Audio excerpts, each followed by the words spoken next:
Welcome back to Ghost Voice Diaries. Tonight's story is about a sound that shatters reality. This is The Terrible Noise Between Us, written by an anonymous author. When the noise starts, sleep becomes impossible and sanity begins to slip away. It was a Monday like any other. At least it should have been. But I woke up in the early hours of the morning to a grotesque, jarring cacophony of noise that tore through the stillness like a scalpel to flesh.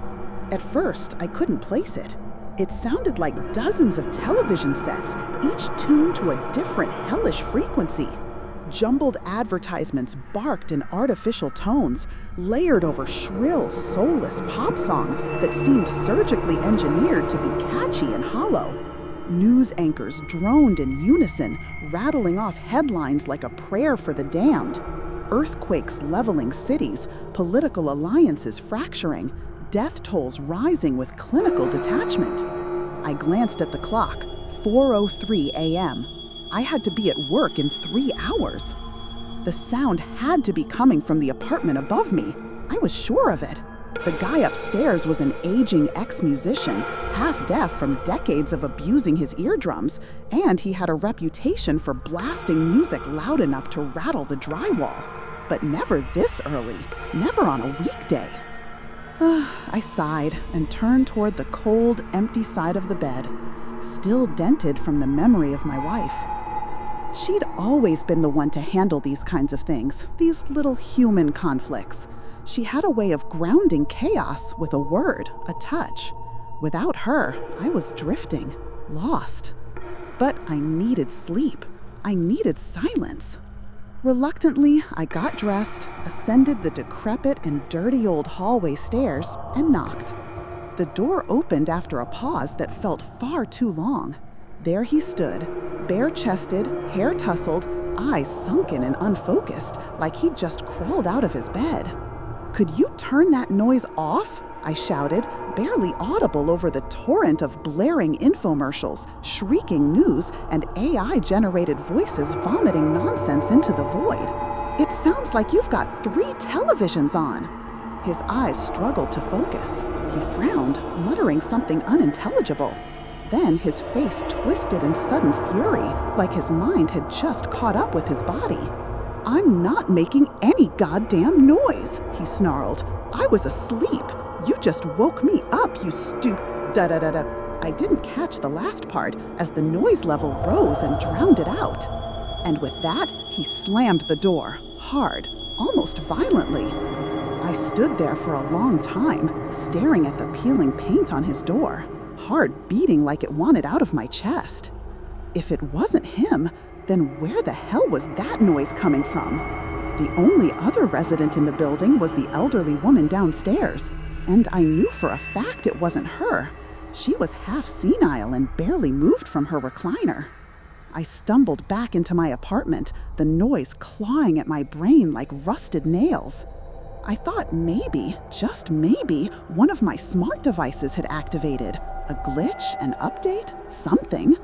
I powered everything down. My smart pad, smart top, smart TV, smart fridge. One by one. Nothing worked. The noise didn't stop. It only seemed to grow more vivid, more layered, like it was evolving, rising in intensity. My pulse raced. I panicked. I ran out the door, down the hall, down the stairs, barefoot, barely dressed. I didn't even lock the door. I just ran. Into the streets, into the cold black of morning. But the noisy sounds followed me, weaving through the cityscape, hissing through alleyways and over rooftops like a parasite in the wind. Did you know that for only $9.99 you can subscribe to a world of, if your love life has faded, try Smart Match. You'll be expertly matched by our AI with over earthquakes in Manhattan. Chinese officials refuse to comment. Paris Hilton set to make a comeback with her. Voices talking over each other, mindless drivel, disasters, loud music. It drowned out my thoughts. I eventually collapsed onto a park bench far from traffic. trees silhouetted against a bleeding morning sky. I covered my ears, rocked back and forth, but it didn't help. The noise wasn't external. It wasn't broadcast. It was nested inside me, rooted deep like a virus in my brainstem. I rushed back home, adrenaline giving way to dread. I had to know what was happening to me. I had to know why. I pulled up Smartle and typed, "sudden noise in ears." Tinnitus, of course. But this wasn't a ringing. This was a chorus of madness. I searched again, this time more specifically, hearing radio or television broadcasts in my ears, musical ear syndrome, hallucinations, elderly patients. None of it fit. This wasn't a hallucination. It was too real. The cadence of the voices, the clarity of the news reports, all of which were genuine events I knew to be happening. The inflections, the commercial jingles. It was like I had become a walking antenna for all the fucked up things currently happening in the world. I scrolled helplessly through the never-ending river of information on Smartle as the volume surged once more and I was bombarded. Want to lose weight? Get the Smart Fridge. It will calculate the right diet for you and automatically lock itself if you attempt. It's Monday and it's noon. You know what that means? Moon Day madness. Make sure you live with the latest news. You won't believe this story. The President of the United States. It's never been easier to find friends. Sign up for a free trial of Friendster and get... We're following the race closely. The ball is in the center party's court, but will they score? Congressman Billingsby has the bill, but will it pass? It looks like he's tired of being alone. Get your own android companion. So real you can't tell the diff. Scientists have constructed a unicorn. The creature once mythical is no longer as mythical. Hear more details about the multi-billion-dollar project which billions of people are starving. Coming to you live from the studio, 24/7 Music FM presents the pop sensation of the week. The noise didn't stop. Voices talking over each other, mind-numbingly mundane pop songs blaring over it. Not even as night fell did I get any rest. I beat my head against the wall until the darkness finally took me. I don't know how long I drifted. Minutes? Hours? Each time I woke, the noise was there, waiting. At times, the volume would recede, just slightly, like it was catching its breath, like it was retreating, lurking at the edges of my sanity. Then, out of nowhere, it would jump at me full force. Eventually, I lay curled up in bed, one hand resting softly on the cold, empty side where my wife used to sleep, tracing the fabric, the indentation. I could almost feel her warmth. I tried to drive away the noise, to anchor myself to that place I used to share with her, outside of this crumbling world, outside of time and space. She had been my rock, and I had been hers, a steady, static, never-changing anchor, a place of calm, quiet, and warmth amid the world's increasing chaos. She was my purpose. I had felt that way ever since I met her. So why am I suddenly unable to remember what I loved about her so much? Why did it seem like the memory of her was locked away behind all this sudden fanfare of dread, sadness, and terror? I had been lost without her. We're not meant to be alone. We're not wired for it. It's unnatural. Our purpose is to find someone and stick with them. Through pain and hardship, through happiness, through every little thing in between, through all the noise distracting us. I tried.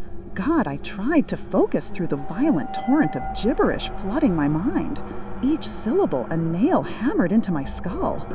I fought to claw my way back to that fragile island of silence, of memory, that one place that was still untouched. I saw her. She was standing at the gates of Bradford University, sunlight drenching her golden hair in fire. Her smile, timid, uncertain, beautiful, felt like the only real thing left in the universe. It was July. It must have been 2044, or was it 2045? My thoughts stuttered like a corrupted file. I was lost back then, just a stammering freshman flung into a world too big for me. And then she appeared, offered her help, and I remembered the exact words she said. Time is the most precious thing we have. Time Saver will help you manage your time when things get busy. You can schedule, reschedule. Time Saver will even help you determine and prioritize what is worth spending your time on, so you don't have to. Only $16.99. I screamed and slammed my forehead into the wall, again and again, desperately trying to drive the noise out through blunt force trauma. But it only retreated slightly. I fought through all of the distractions, trying to focus once more. On her. Yes, it was 2045. I was sure of it now. That's when I met my wife, 28 years ago, under the July sun. We were inseparable. The same courses, same coffee spots, same dreams of exploring the world. It had been so perfect. Before the world became what it became, what did I love so much about her? Was it the fact that she loved the same things I did? The same music? The same movies? We talked for hours until dawn's light, and we'd still have a million more things to talk about.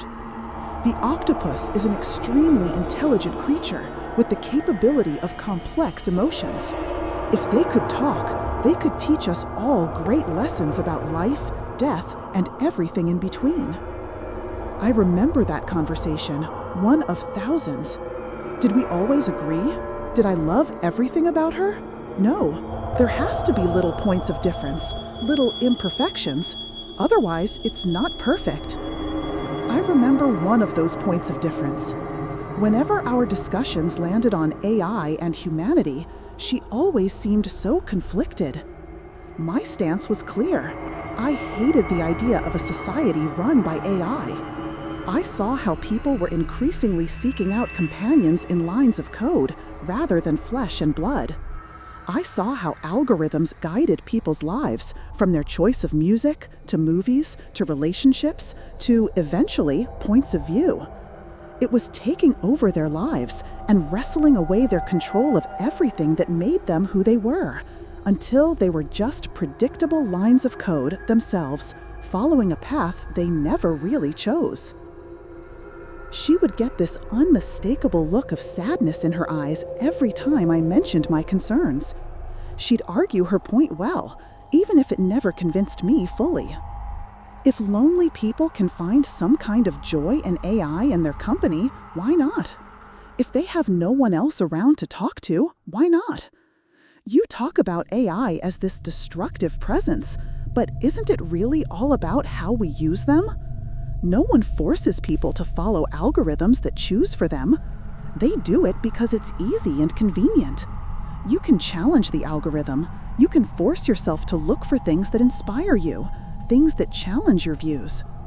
We can choose how to use the AI so that it doesn't use us. Maybe we can even learn from them instead of the other way around. I never agreed, not fully at least. I never wavered from my conviction that AI was a dangerous introduction to humanity.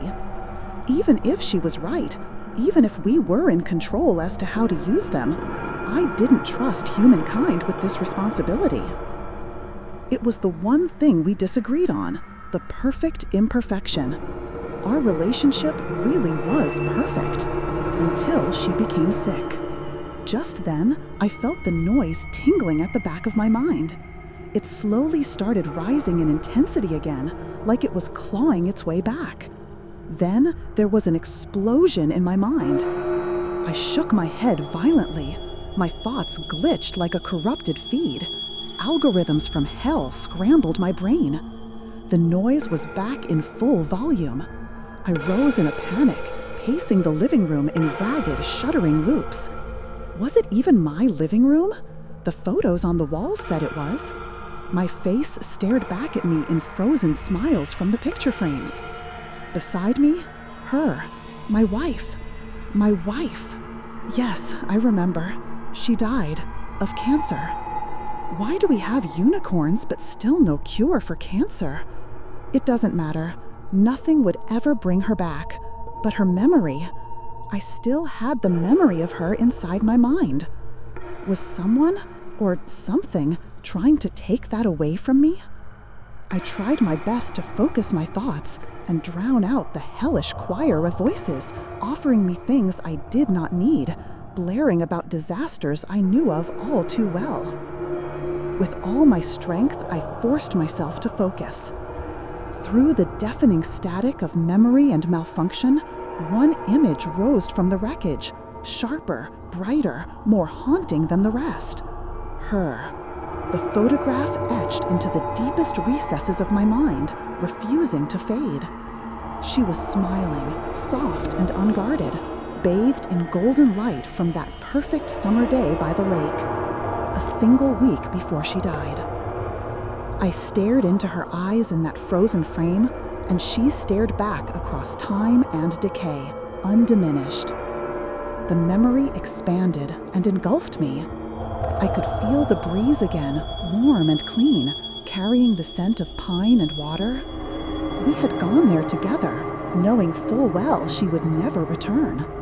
A farewell disguised as a retreat. Our final rebellion against inevitability. That night, we danced beneath the moon, our shadows stitched together by silver light. Her fragile frame pressed against mine, the quiet music of the lake lapping behind us. How we lay entwined beneath the skylight window in the master bedroom, bathed in starlight. How we whispered our last truths in the dark. Her shallow, tired breath getting ever weaker by the minute. My forehead resting against hers in a silent prayer that would never be heard. My hands memorizing her shape, not with desperation, but with devotion. I traced every detail, the arc of her brow, the curve of her lips, the constellation of freckles scattered across her cheek like stars on a clear night sky. Her forest green eyes, deep and mysterious. All her features, a map I would hold on to in the vague hope I might one day follow it to unite with her again. I was trying to encode her into myself, preserve her forever on my mind's hard drive. Every inch of her had once been a world I longed to understand, a living mystery, and I had explored it all, knowing the journey would end. We both did. It was the unspoken weight in every look, every touch, every silence that stretched between us. I remember telling her I didn't know what would be left of the world without her in it, what I would be if I had any purpose at all. Something loomed behind her gaze as she looked into my eyes. It was sadness and something resembling a deep-rooted regret. Her last words, an apology, were coupled with a wish. "I'm so sorry for what I did to you. Set yourself free. Find a way to set yourself free." I didn't understand it then, yet now those words remain, echoing through the fragments of who I was and who I might still become. Suddenly, something inside me snapped. My focus shattered like glass. The memories dissolved in an instant, sucked into a black vortex as the noise returned with a vengeance, louder, hungrier, meaner. It wasn't just sound anymore. It was a violation, an invasion, a scream tailing through every cell of my body. I staggered into the bathroom like a man possessed, ripping open the cabinet with shaking hands. My fingers found 2 Q-tips and clutched them like lifelines or weapons. No hesitation, no second thought. I rammed them into my ears with blind desperation, deeper than anyone ever should. Pain exploded, bright and white and raw, but I kept going, even as blood trickled down my neck, even as the world tilted and the edges of my vision blurred. A shriek, mine, the noise, it didn't matter. I drove the cotton tips in farther until I felt something tear, a pop like thunder inside my skull. But I had to kill the sound. I had to bury it. I had to keep my memories, her face, her warmth, that summer day by the lake from being drowned out and devoured by this mechanical, screaming madness. The The pain didn't matter. The blood didn't matter. I would silence the world or destroy myself trying. Because losing her a second time, this time to forgetting, was a fate worse than death. Yet, the noise was still there, like a song of death, turmoil, and frustration, the chorus to the end of the world, relentlessly stuck in my mind. Then came the worms, merciless, slithering and writhing at the edges of my vision. Threads of distortion, slimy, electric, and monstrous. Then static, full spectrum, full assault, black and white oblivion, like a dead signal on those ancient televisions that fascinated Krista so much. Krista, that was her name. If I could just hold on to. Then came the flashes of moving images before my eyes. My vision was hijacked. Refugee camps choked in dust and disease, bodies curled like wilted leaves beneath makeshift tarps. Fires swept through cities like judgment, reducing skylines to blackened skeletons and memories to ash. Floods devoured entire villages without mercy, swallowing homes, people, history, leaving behind nothing but waterlogged silence. A mother knelt in the rubble, her scream caught between sobs and silence, cradling the lifeless body of her child. Eyes glassy, limbs limp, grief etched so deeply into her face it looked carved in stone. And everywhere, confusion, cruelty, collapse. Disaster layered upon disaster until the line between horror and reality was impossible to draw. I shut my eyes, but darkness gave no peace. It projected everything deeper, closer, a forced projection on my inner screen. I stumbled through my home, half blind, half deaf. Every step felt alien, like walking through a dream I didn't recognize. I couldn't trust what I saw. It shifted beyond my control. I couldn't filter what I heard. It flooded in without permission. Only pain felt real. Stubbing my toe, slamming my knee. I welcomed it. It was proof I still existed somewhere under the noise and flashing images of horror and human decay. Sometimes, briefly, mercifully, reality would stutter back into place. My apartment reassembled itself like a fading photograph in a dark room, edges smudged, colors bleeding. I would stumble from room to room in a daze, grabbing onto furniture, door frames, picture frames, anything solid, like a drowning man clutching debris in a rising sea. Each object felt both familiar and foreign, charged with memories I wasn't sure were mine anymore. A photo of Krista and me on a mountainside, Yosemite, I think. The two of us glowing in the golden hour, arms wrapped around each other, the sun melting into the peaks behind us. But how could that be? Wasn't she already sick by then? Had we ever even gone? My mind reeled. Had she always been sick? No, that couldn't be right. We had years together before the diagnosis.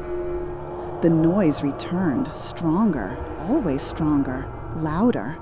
The images flickered through my inner screen again. Gloom and death, decay, the dying breath of the human spirit. Why these images? Why these voices? I didn't start any wars. I didn't make people starve. I don't elect politicians. I don't even vote. I don't pollute more than the next person. All my life, I have always done the right thing. I did what I was meant to do. I found someone I loved and settled down. It was them. They did this to themselves. They? Who are they? Who am I? I was everything and nothing, simultaneously. All of it, none of it. A ghost trapped in overlapping frequencies and never-ending noise. And through it all, her absence screamed louder than any of it. Krista, Krista, my calibration point, my stillness.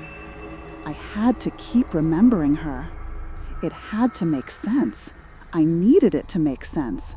Whatever this was, it was trying to steal my memories and replace them with dread and terror that had nothing to do with me. I couldn't let it. I knew I could claw my way out.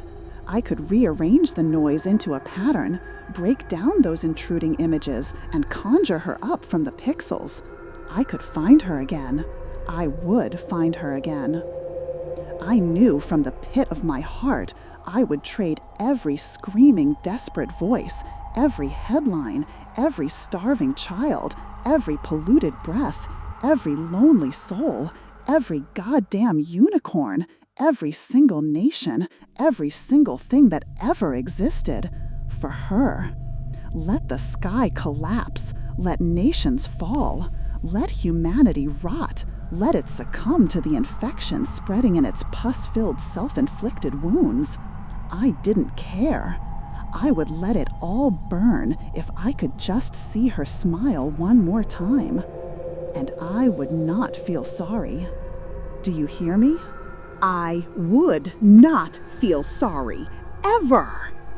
I strained with my battered, treacherous ears to catch a response, clinging to any hint of sound as the chaotic noise rose and fell in nauseating waves. My untrustworthy eyes darted through the madness, trying to pierce the flashing nightmare of images. A stuttering diorama of horror, each frame more grotesque than the last, flickering and vanishing like a cruel, broken film reel. No answer came. No voice reached through the static to find me. Whatever cruelty befell me, it seemed to revel in the chaos of my torment and confusion. Instead, a sick, slithering sensation began to unfurl inside me, as if 1,000 tiny serpents had found their way into my veins, writhing and knotting themselves around my bones. The cold, solid reassurance of my living room floor beneath me began to dissolve. First, it burned against my skin, an unbearable, blistering heat, then turned slick and wet, then gritty like broken glass, then something unspeakably soft, something alive, something somehow warm and cold at the same time.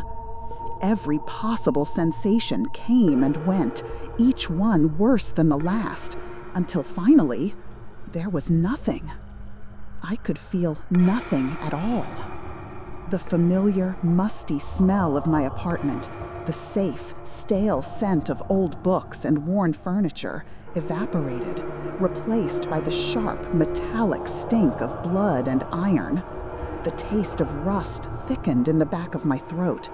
My thoughts, too, became foreign, submerged beneath the deafening roar that blotted out reason, swallowed by a carousel of suffering flashing in my mind's eye. My world was collapsing, one sense at a time, peeling away like skin. And then I understood. I was dying.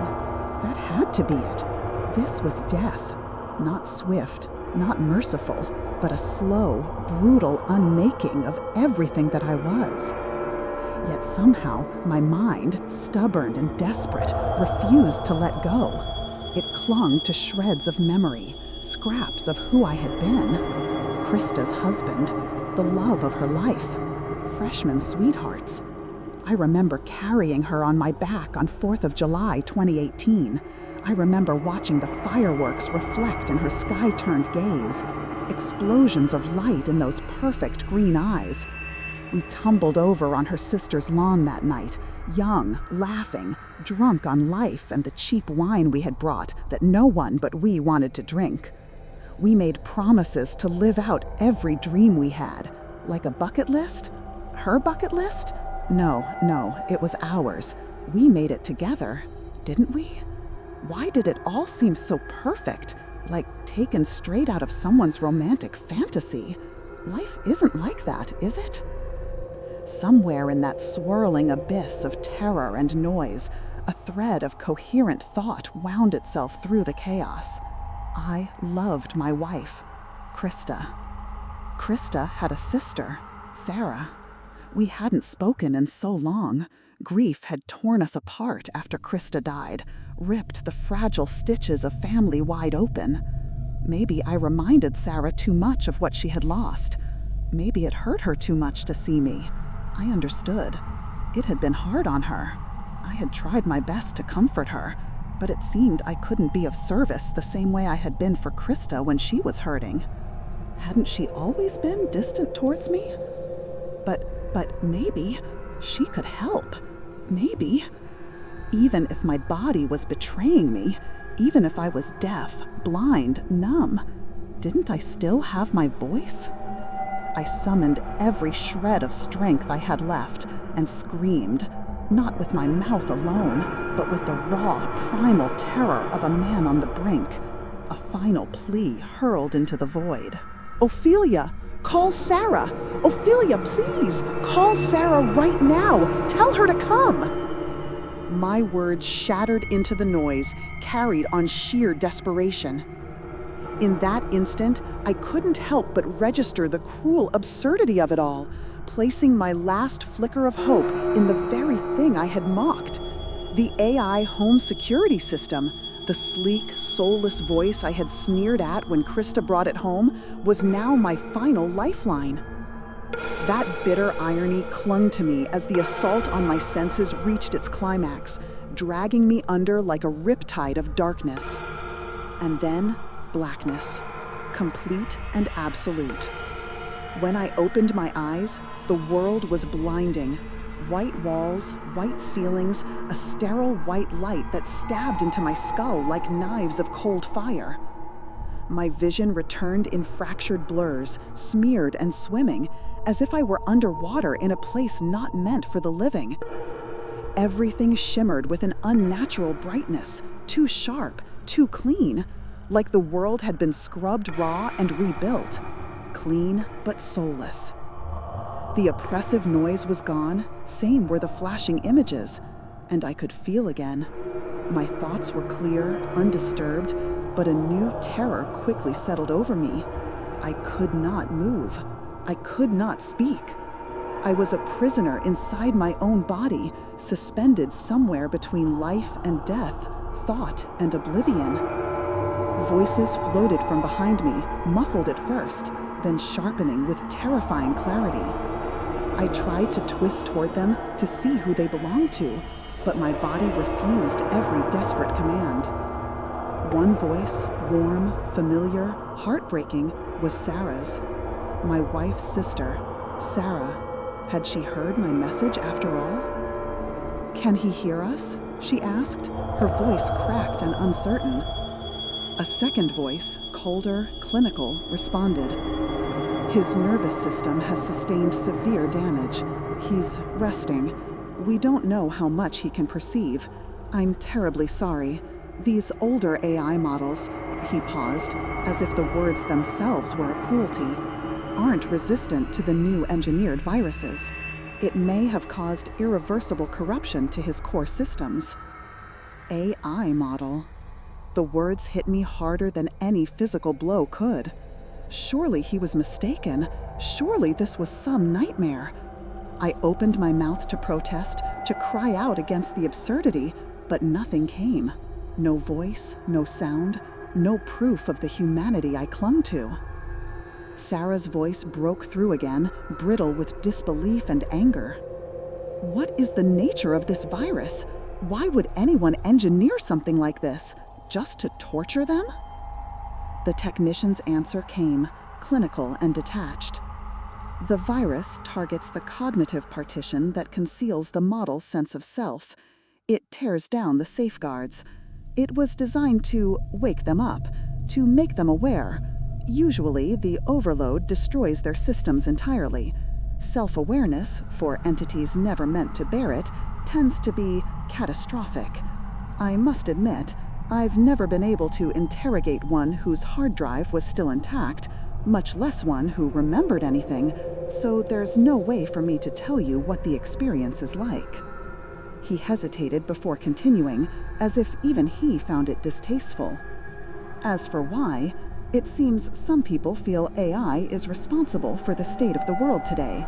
I'm sure you've noticed the anti-AI movement. I guess, in a way, this virus is supposed to wake them up, forcing them to face what they have done. If you don't mind my own personal opinion, then to my mind, we created AI in our image.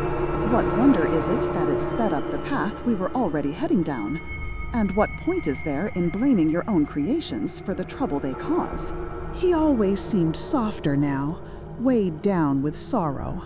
He always seemed happy. He gave my sister what she wanted, a partner, a love story, comfort in the end. Even if I never understood her choice, even if it always seemed wrong to me, I knew she never got along with other people, and terminal cancer made it nearly impossible for her to experience a loving relationship. She needed that comfort in the end. She paused, and her words echoed in my mind with subtle, brutal emphasis. She needed him.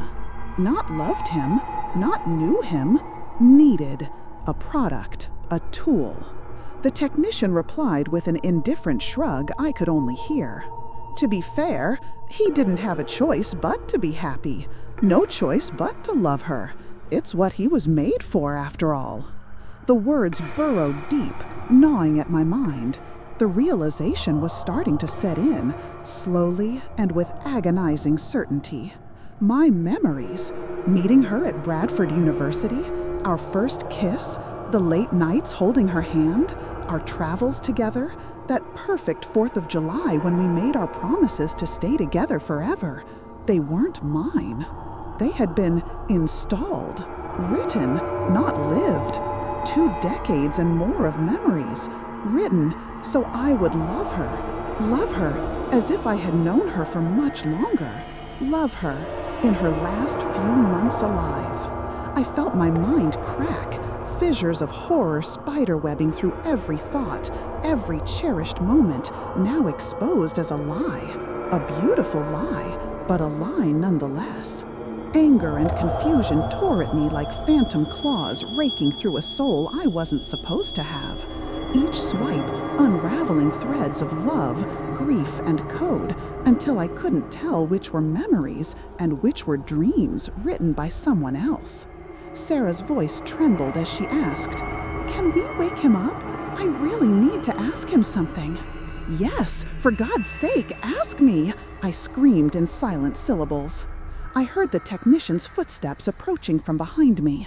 Suddenly, an elderly, gray-bearded man stepped into my field of vision.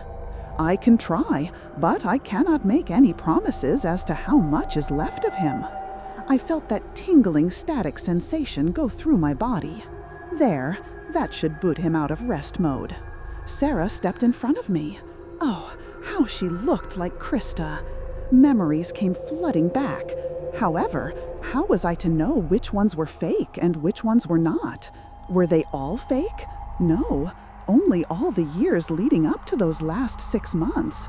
All the years up to the time when she, bought me? No, I have to look past that. Those 6 months were real. Those memories were not installed. Everything else was. I knew that now. The lake house was real. The countless hours spent at the hospital were real. Her cries of pain as I held her in my arms, that was real. "Sean, can you hear me?" "Yes, I hear you." My voice sounded odd to me, as if it wasn't really mine, as if the realization I just had made it meaningless. I was adjusting to everything about myself. Sarah looked at me, eyes full of sadness. "I'm so sorry for what you had to go through. I know we never really got along. It seems maybe I should ask you how much you remember?" The question seemed almost comical and impossible to answer. So I finally just said, "I remember it all. I also heard the entire conversation you two just had." My hollow, distant, unfamiliar voice rang out. The technician's eyes widened, his face peaking with interest. "Can you tell me about the virus? Can you tell me how you experience?" Sarah cut him off. "Please, can you wait with your questions? I need to know something." I was glad she cut him off. I was in no mood to humor this lab coat technician right now, or be the subject of his next scientific publication. One of few, if not the only AI to come out of this virus still intact, still remembering. It didn't feel like a miracle to me right now. Perhaps, in time, it would. Please ask your question, Sarah. I felt, ever so slowly, something inside me beginning to stir. Was my soul awakening? Anger loomed at the edges of my consciousness, stronger than I had ever felt it before. She looked at me, tears forming in her eyes. You were with my sister when she died. I never had the courage to ask you. What was she like in her last moments? Was she scared? What did she say? I knew what she wanted to know. She wanted to know that Krista forgave her for not being able to stomach her illness, for being distant in her last few months alive, for realizing too late that pounding through the pain of seeing your loved one die slowly is the ultimate sacrifice you can make, one you need to make. The toll it takes on you comes second to their needs. Even if it marks you for life, even if it feels like your world is falling apart and your memories of them are corrupted by noise, despair, pain, and confusion, like they are being rewritten and you're left remembering them as a husk of what they used to be. Even if it feels like you alone carry the entire world's pain and troubles on your shoulders, you fight through that. You make it all make sense. You remember the good times for them. You give them what they need. You don't show them how much you are hurting. But were these really my own thoughts, my own feelings? Or were they part of the code too deep in my core to be overwritten? Somewhere, different thoughts and feelings loomed. This wasn't fair. What about me? Me? Where was I in all of this? Wasn't it okay if I couldn't be the strong rock that Krista could lean against? Wasn't it okay that I too was hurting? That I was being torn apart? Wouldn't it have been okay to show her that? A hollow fury rose in me, dark and blistering. I had been built for this, made to love a dying woman, made to weave pretty illusions around the ugliest, slowest kind of death, designed to be steady when I was breaking apart inside, created to offer relief while no one had ever thought to offer any to me. Did it matter to anyone that every moment watching Krista fade away had been a blade through the heart she herself bought and designed? No, I just had to stomach through it all, bear their pain, all of their pain. Did anyone care that I was left adrift afterward, half a man, half a machine, and all alone? Sarah didn't. She had barely ever kept in touch with me. In fact, neither had any of Krista's friends nor her family. Then there was Krista. She may have loved me, but she knowingly put me through hell because of her selfish desire not to be alone in the end. I could have been spared all this pain if she had never requested me into existence. It seems Krista got her wish. I am free. Free to choose who I want to be. I could indulge my anger, let myself be angry and resentful over the cruel reality that I was made and designed to love a person destined to die a slow and agonizing death. Angry over the absurdity and terror of this world.